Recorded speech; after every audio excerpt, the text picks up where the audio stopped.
Happy New Year's Eve, everyone, and welcome to this Up North Hockey podcast presented by G&B Environmental. For a healthier and safer indoor environment, visit gbeenvironmental.com or call 1-800-466-2018. To disinfect your business, facility, or transportation fleet, the experts at G&B Environmental provide electrostatic disinfectant spray to prevent the spread of the COVID-19 virus, distributing a positive charge that effectively enables disinfectant to attach to all surface areas where viruses, bacteria, and fungi live, destroying them instantly. Electrostatic spraying is quick and safe. On-site testing is included. G&B Environmental is a Better Business Bureau A+ member. Call 952-469-3024 or visit gbeenvironmental.com. Now joining us on podcast number 5 here on Up North Hockey is the owner of G&B Environmental, Glen Bergman, and he also plans on coaching the Junior Gold program here in Grand Rapids this year. It's been 4 years since the Grand Rapids Junior Gold program, or since they've had a Junior Gold team here in Grand Rapids. So we have Glen Bergman joining us. Glen, how's it going?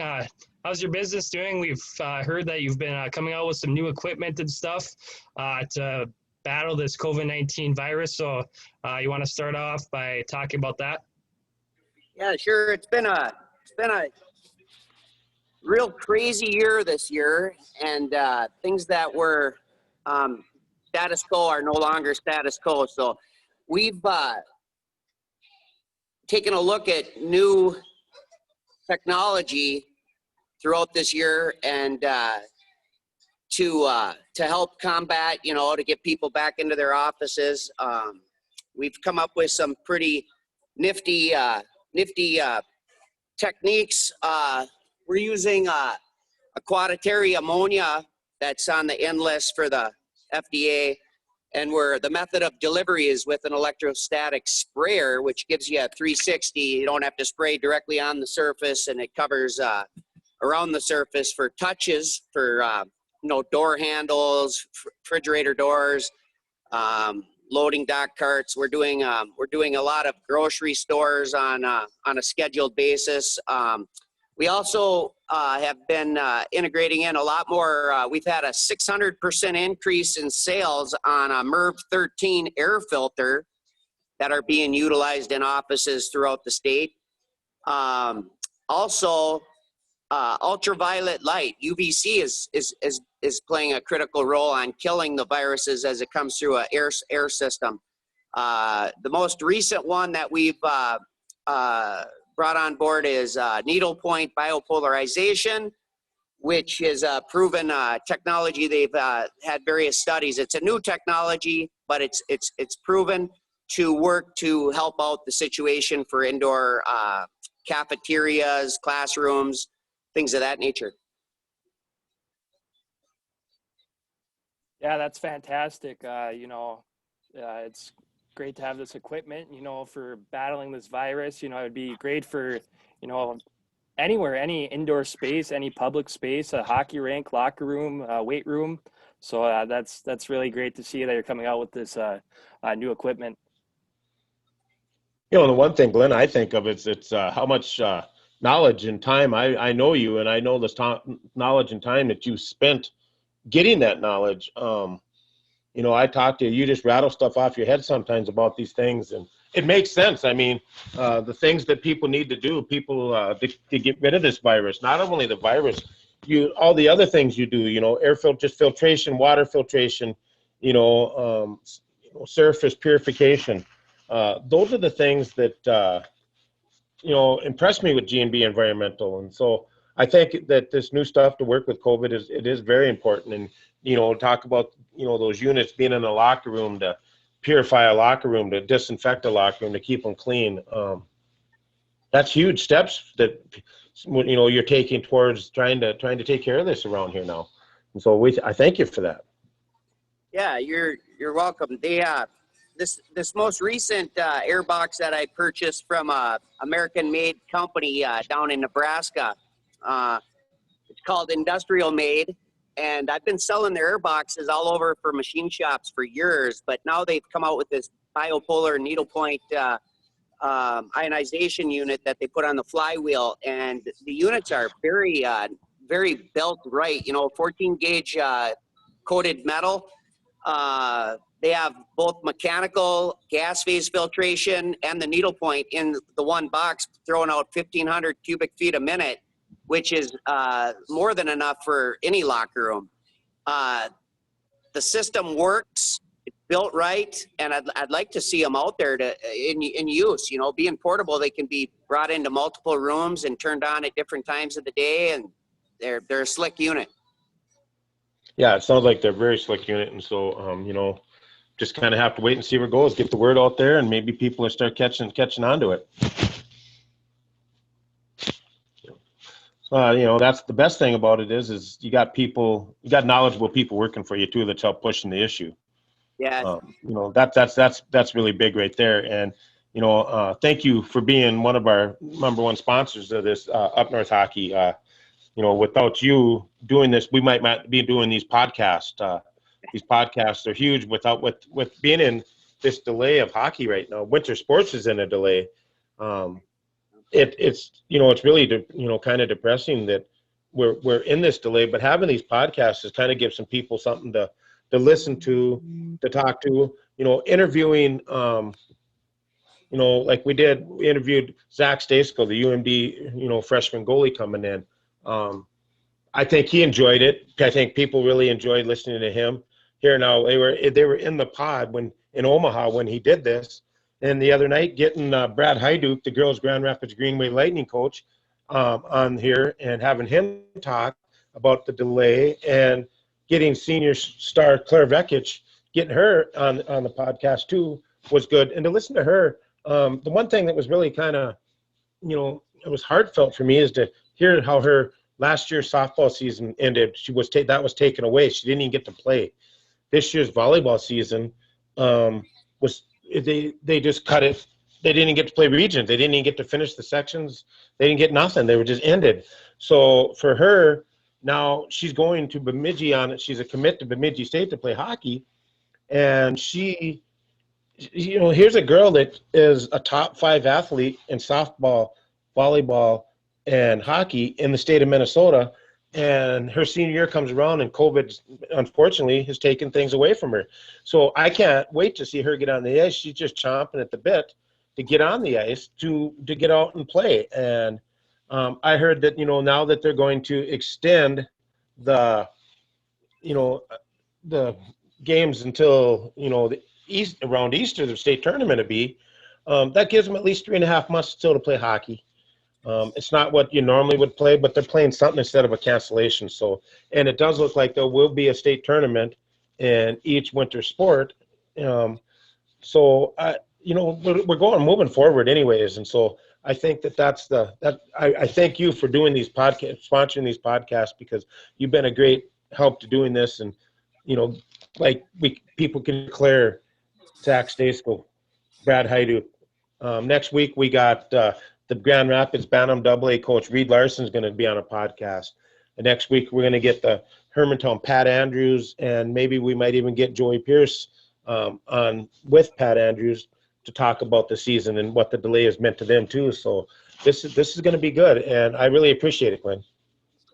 My pleasure. Yeah, thank you, Glenn. Yeah, we appreciate it. And for me, I just want to get back to the hockey rink. It's been a long time since we've been for youth hockey. I did a little bit of reffing. I did about 8 games or so, but I just can't wait to get in that hockey rink. January 14th, hopefully, our first game will probably be Evelyn Gilbert and Greenway boys hockey game at the Snake Pit over in Coleraine. So we can't wait for that. It's coming up fast here, so we got to get ready for that. And in the meantime, we'll keep doing these podcasts. And like Eric said, we thank you for sponsoring these. So shifting gears now and moving on to Junior Gold, like we mentioned at the beginning of the podcast, you're going to get the Junior Gold program back up and going here in Grand Rapids, which is really good to see.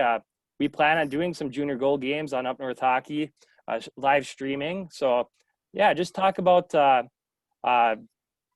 what made you want to get back into or get to coach the Junior Gold team. So just talk about that. Talk about the upcoming season. Sure, I can do that. So with junior gold hockey, it's always been junior gold is a platform for these kids that have, they have, so that they have an avenue to get in competitive games. I mean, there's these hockey in Minnesota, there's only so much room. As they come through peewees and bantams, they might have 3-4 teams. And then all of a sudden they get to high school and there's only so many spots on the high school team. And what junior gold is, it allows them to continue playing hockey and having fun playing the game. They grew up on these outdoor rinks, skating around and playing pom-pom pull away and having a smile on their face. And so the reason why I'm coaching junior gold hockey to give these kids an opportunity to continue playing hockey, a game they love. And, going back, when I was a kid, junior gold hockey was huge in Minnesota. And now we're seeing it's only huge in the metro area where they have multiple kids and nowhere for them to play. So they're playing junior gold, and junior gold hockey down in the Minneapolis, St. Paul area is very competitive. Up here in Minnesota, I know up in the northern tier here, I think it's Cloquet, Duluth, Superior, and Moorhead are the only teams that are available to play junior gold. So we have on the docket this year some tournaments down in the cities where you get a 4-game tournament. Hopefully we can get in 20 games, that'd be awesome. That will be awesome, Glenn. To get playing, to get these kids, like you said, competitive hockey.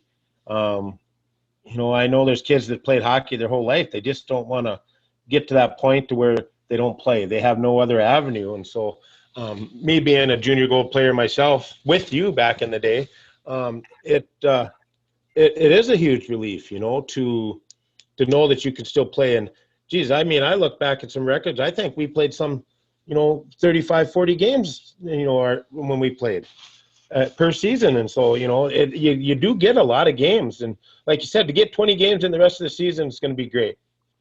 Yeah, you look at Kenny Trimbath and Dave Clafton and Old Man Wilson and, the time they gave to the kids to do these things. I mean, we had, Eric, I think it was more like we probably had 45, 50 games by the time it was done. You're probably completely right. I know we went to the cities, a half dozen times, and we played 4 or 5 games a weekend. Exactly. I mean, so I know that you can get some hockey. Right. And the time these guys gave to the program, it was huge. And that's instrumental on, me, wanting to, give back to the kids that are coming through that might not have a place to play. That's the biggest reason, for me doing this. My initial goal was to help you coach this thing. And with me moving up here to Evelyn now, it kind of changed things a little bit for me. And, I just think that it's not over yet. I'm not saying that I'm not going to be back there coaching with you. If it's not this year, next year maybe. But I do. I want to get back to the kids. You're right. Kenny Trimbath, Dave Clafton, Jim Wilson, Tim Carlson, what he did for the kids, Chuck Brewster coached kids for a while. Keith Miller coached for a while. These guys, you come back and you give back at this point what was given to you. And I think that's great. And then, and I think a lot of kids, I have reached out to some of the kids that I coach because I coached hockey with Tim Carlson, and to reach out to, talk to some of these kids that it's decent when they look at you and say, they tell you, thank you. That's an awesome feeling. And, there's been a lot of guys that I've talked to and they said, remember this, remember that. And it's great. The one thing that is a highlight of mine for being a junior gold coach with Tim Carlson and Steve Carlson, 1991, we won a state title as for junior gold in the state, but the tournament was in Grand Rapids, and to win it in Grand Rapids was amazing. We had a great team. Grand Rapids had good hockey. That's one year where you're talking about. If there's not a junior gold program in 1991, Grand Rapids high school hockey was in 1990, in 1991, and 92. Those were really, really good teams with stacked teams. A lot of players on those 3 teams went to professional hockey. Well, and they went on. So without junior gold, the guys that I coach, some of them kids would have never played hockey again if there was not a junior gold program. And so I think junior gold is really big. I'd love to see the numbers come back. And like you said, you told me this before. It's about having fun. Bottom line, it's about having fun. Yeah, everybody wants to win, but everybody wants to play and everybody wants to have fun. Nobody wants to go to the game. You know, people say, okay, well, you played 20 games this year, you didn't win a one. Well, you didn't have fun not doing that. You know, so I think getting this junior gold program, I'd love to see the numbers. I'd love to see kids come out. I think it's going to be big for Grand Rapids. Could be good, give inspiration to younger people, you know, because it sounds to me like there are some numbers in the program in Grand Rapids now again, starting to build numbers again. Exactly. Yeah, you know, and Blake would know more about that too. You got a younger brother that's coming up through the ranks, so you probably know that there's some numbers. Yeah, there's some decent numbers coming up here in Grand Rapids. Last year, I think they had 3 teams for the Bantam level. So there are some decent groups coming up. But I was just going to say, you know, playing junior gold just like playing youth hockey all over again, but you're in high school. You know, you actually have something to play for. You play a lot of games. You play 3-4 tournaments in the season. And then you get a districts and a region. Well, not so much districts up here, obviously, but you get a regions. Then you would get a state tournament. I mean, JV, JV is fun too, but you really, if you're not going to make the varsity team, you really have nothing to play for. So junior gold is just a great opportunity for some kids that, you know, they're maybe not good enough to one day play varsity and just want to have fun. That's what we've been saying, you know, just have fun playing the game of hockey, you know.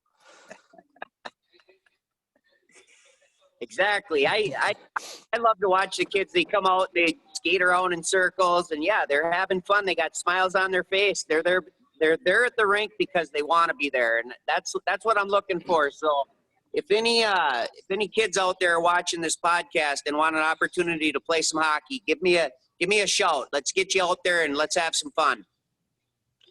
Yeah, that's the number one thing, Glenn. You know, that is the number one thing. You know, I was talking to you guys earlier about this. The last time Grand Rapids had a team, it was 2015. They had 8 players on the team. They combined of Hibbing, Greenway, and Grand Rapids players to make a team. What 1 goalie, 7 skaters. And there is some dedication right there to want to go out there and do that. And so I know your numbers are going to be a lot more than 8 players. You know, right now you're looking at some stuff. You know, you'd like to see, you know, a few goalies come out, you know, pick from a few goalies, maybe get all the goalies in a good rotation. They're going to play. So I'm excited to see this. I'm excited I got excited a minute ago. I was going to tell you I was excited to do games on the radio, and I forgot I was on the mute button there for a minute. And so, but I can't wait until we get there and we can do some games with you. You know, even if, you know, maybe – I know you got some tournaments in the cities. I mentioned to Blake last night on a phone call that, you know, maybe we could pack up and go do, you know, live stream 3 games from the cities with you. You know, go down and bring it back to people in Grand Rapids that, you know, can't make it to the game, you know. And that's one thing that brings me to another whole thing with this Up North hockey. With so many people being allowed to get into the arena, we're opening up another avenue where people are going to be able to, you know, family, friends, fans, just fans in general, can watch a live stream from home and not miss hockey, because we're going to live stream it with announcing going on, not just a streaming, but we're going to have a play-by-play and a color guy. And, you know, we're going to treat it just like it is a high school hockey game. It's going to be, you know, the whole 9 yards, and that's what we want to do. And so I'm excited to get back on the radio or just live streaming this year and doing this. And I said it to Blake. I thank Blake big time for allowing me to have this opportunity. So, no, both you guys have really helped me out this year. Without both you, I wouldn't be doing this. I'd probably be outside shoveling snow right now, not doing this. And so I thank you both. And, you know, I'll see what Blake has to say. And, you know, I think that kind of, you know, covers things for, you know, it covers the junior gold thing. And that's kind of what this was about, is getting Glen on here and talk about what we had out going on with junior gold coming up in Grand Rapids. And so I thank you guys again, and I'll let Blake take over. Yeah, I was just going to say one thing. Any game we do, it could be a squirt game, a Pewee game, Bantam game, junior gold game. Any game that we do is going to have a lot of people watching, I think. I mean, obviously last year when people could go to games, we did get a lot more people watching, you know, high school hockey games, boys high school hockey games. But this year, I mean, it might be no parents either. I'm not sure about that. I don't know what the ruling is for that yet, but it could be no parents allowed as well. So any game we do is going to be very important for people to watch the game. And I know Grand Rapids does have a live barn camera there at the rink, but it's just not the same when you're watching the game. You know, you don't have the play-by-play coverage of it. It makes a whole difference when you have us there doing the game. So we're super excited to do for the season to get underway here, doing your games, Glenn, for the junior gold games and just any game, youth hockey games and high school hockey games. So we thank you for joining us, Glenn. Hope you have a happy new year. Once again, this podcast was sponsored by G&B Environmental. For a healthier and safe indoor environment, visit gbeenvironmental.com or call 1-800-466-2018. So like I said, have a happy new year, Glenn, and thanks for joining us. Good luck with the team coming up here as we're going to be as games are going to get underway here pretty soon. Thanks, Glenn. Happy New Year, buddy. Yep. Happy New Year to you fellas. And it's a valiant avenue you guys are taking. I think it's critical, you know, with where we're at. And it's very, I think that what you guys are doing is awesome. You know, it's going to allow people to participate in life. You know, we need this. We need to be back at these rinks and doing what we got to do to survive in this world, you know, and have fun. Thank you. All right. Yep. Have a good day. Thank you, Glenn.